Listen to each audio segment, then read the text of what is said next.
High friends welcome to my Debanjali's food fine blog star channel आमी देवांजलि और आज आमी এনেছি আপনাদের জন্য একটা দুর্দান্ত রেসিপি যার নাম হচ্ছে নিরামিষ পনির মশলা। এটা বানাবার জন্য শুকনো কড়াইতে দিয়ে দিতে হবে কিছুগুলো গোটা গরম মশলা দিয়ে ভালো করে লাল করে ভেজে সেটাকে তুলে রাখতে হবে।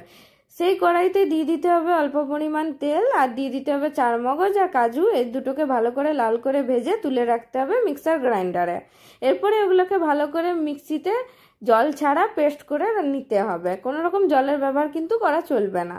এরপরে আমি আগে থেকেই পনিরগুলোকে কিউব করে কেটে রেখেছিলাম, অল্প পরিমাণে তেল দিয়ে কড়াইতে ভালো করে লাল করে ভেজে তুলে রাখবো। তারপরে আমি একটা পাত্রে গরম জল এবং নুন দিয়ে রেখেছিলাম, সেই পনিরগুলো তাতে দিয়ে দিচ্ছি যাতে পনিরগুলো শক্ত না হয়ে যায়, পনিরগুলো যেন নরমই থাকে। এরপরে কড়াইতে কিছুটা পরিমাণ সাদা তেল নিয়ে তাতে দিয়ে দিতে হবে জিরে আর দিয়ে দিতে হবে মৌরি আর দিয়ে দিতে হবে কুচনো লঙ্কা আর দিয়ে দিতে হবে কুচনো আদা। এগুলোকে ভালো করে ভেজে নিতে হবে লাল করে।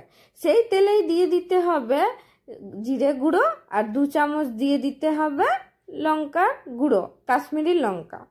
এরপরে ওটাকে ভালো করে ভেজে নিতে হবে। ভেজে নিয়ে দিয়ে দেবো আমি আগে থেকে 7 থেকে 8টা ছোট সাইজের টমেটো পেস্ট করে রেখেছিলাম, সেই পেস্টটা দেওয়ার পরে একটু নাড়াচাড়া করার পরে 5 মিনিট এটাকে ফুটিয়ে তাতে দিয়ে দিতে হবে সেই কাজুর পেস্টটা, যেটা আমরা কাজু আর চারমগজের একটা পেস্ট তৈরি করে রেখেছিলাম।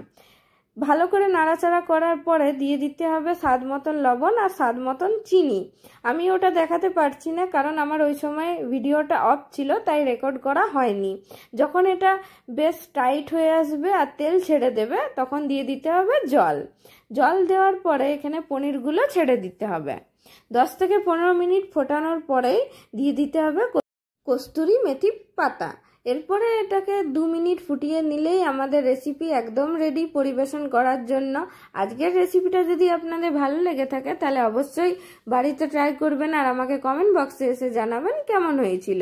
আজকের ভিডিওটা যদি আপনাদের ভালো লেগে থাকে তাহলে খুব লাইক করে দিবেন, কমেন্ট করে দিবেন, শেয়ার করে দিবেন। আর এরকম নতুন নতুন আমার ভিডিও দেখার জন্য আমার channel Debanjali's food fine blog star চ্যানেলটিকে সাবস্ক্রাইব করে দেবেন। খুব তাড়াতাড়ি দেখা হবে একটা নতুন রেসিপি নিয়ে। আজকের জন্য এতটাই। Thank you for watching. By.